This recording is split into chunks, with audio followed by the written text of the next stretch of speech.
Nick and Libby Parsons are wealthy residents of Whidbey Island, Washington. Libby's friend Angela offers to look after their 4-year-old son Matty so they can spend a romantic weekend sailing. Libby awakens to find blood everywhere and Nick missing. The Coast Guard arrive and find Libby holding a bloody knife. Although Nick's body is not found, Libby is convicted of murder. Her motive is assumed to be a $2 million life insurance policy and her alleged knowledge that Nick was under investigation for embezzlement. Not wanting Matty to become a ward of the state, she asks Angela to adopt him while she is in prison. When Angela stops bringing Matty to visit, Libby tracks Angela to San Francisco and calls her. During their conversation, Nick enters and Matty yells, "Daddy." Libby realizes that Nick faked his death. After failing to get investigative help, a fellow inmate, a former lawyer, tells Libby to get paroled for good behavior by falsely claiming remorse for killing Nick.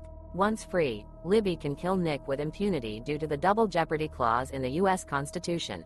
After 6 years in prison, Libby is paroled to a halfway house under the supervision of parole officer Travis Lehman, a former law professor whose wife and daughter left him due to his alcoholism. To search for Nick, Libby violates curfew and is caught breaking into Matty's old school on Whidbey Island to get Angela's records. As Lehman takes Libby back to prison, she grabs his gun and swims away in Puget Sound. She visits her mother who gives her cash and her truck.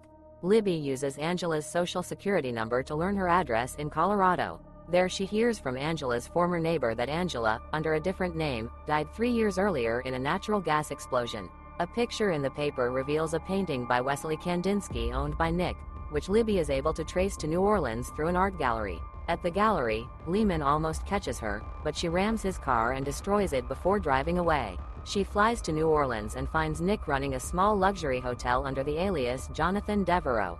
Libby confronts Nick during a fundraising auction at his hotel and demands he return Matty in exchange for her walking away. Nick claims that he faked his death to avoid prison and provide her and Matty with the insurance money, not believing she would be convicted, and that Angie's death was an accident. Libby scoffs at his lies. During their conversation, she sees Lehman arrive at the hotel and walks out. Lehman tells Jonathan that Libby believes he is her dead ex-husband and informs the local police that she is in the area. Libby arranges to meet Nick at Lafayette Cemetery to get Matty. Nick hires a boy to lure Libby to a mausoleum, where Nick knocks Libby out and locks her in a coffin with a corpse. She shoots the hinges off the coffin lid with Lehman's gun, pushes it off, and escapes. Meanwhile, Lehman is in the office of Jonathan and notices the Kandinsky artwork that Libby was searching for in the gallery. Now unsure of Libby's guilt, he tells his boss in Washington state to fax him the driver's license for Nicholas Parsons. Lehman intercepts Libby and she breaks down sobbing. He then goes to Nick's hotel, where he reveals to Nick that he knows his true identity. After Lehman agrees to take a bribe of $1 million, Nick admits to murdering Libby. Libby emerges with Lehman's gun and both she and Lehman tell Nick that she can kill him with impunity because of the double jeopardy rule. However, instead of shooting Nick, she puts a bullet through the Kandinsky. Nick tells her where Matty is. Lehman reveals that he has recorded Nick's confession, and Nick pulls a gun, shooting Lehman in the shoulder. In the ensuing struggle, Nick is about to shoot Lehman again, but Libby recovers her gun and kills Nick. Lehman insists they go back to Washington to win her pardon. They later find Matty at a boarding school in Georgia, where he immediately recognizes his mother.